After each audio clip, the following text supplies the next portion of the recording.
ஏமாற்ற முடியாது. இங்க நீங்க மட்டும்தான் இருக்கீங்களா, இல்ல உங்க கூட இன்னும் நிறைய ஆத்மாக்கள் இருக்கா இந்த பில்டிங்குள்ள?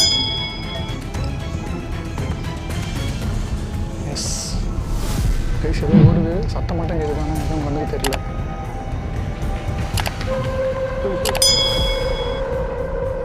என் மீச முடிய கூட உன்னால புடுங்க முடியாது. உன்னால முடிஞ்சதை பண்ணு. குழந்தை மடி மேல வச்சுட்டு இருக்க மாதிரி இல்லை, இல்லை எனக்கு அந்த மாதிரி தோணுதா?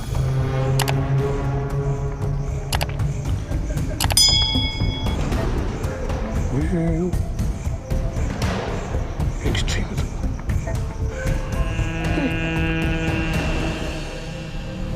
இந்த ஜின் பாரடாக்ஸில் இவ்வளோ ஆபத்து இருக்குன்னு தெரிஞ்சே நான் மறுபடியும் இதே இடத்துக்கு தனியாக அலோன் சேலஞ்ச் பண்ணலான்னு வந்திருக்கேன். நான் பகல் நேரத்தில் இந்த காலேஜுக்குள்ளே போயிட்டு சில விஷயங்களை எக்ஸ்ப்ளோர் பண்ணேன். ஆனால் இரவு நேரத்தில் ஒரு மிகப்பெரிய ஆபத்து எனக்கு காத்துட்டு இருக்குன்னு நான் கொஞ்சம் கூட நினச்சே பார்க்கல. இந்த வீடியோ நீங்கள் ஸ்கிப் பண்ணாமல் ஃபுல்லாக பாருங்கள். கண்டிப்பாக ஒரு வித்தியாசமான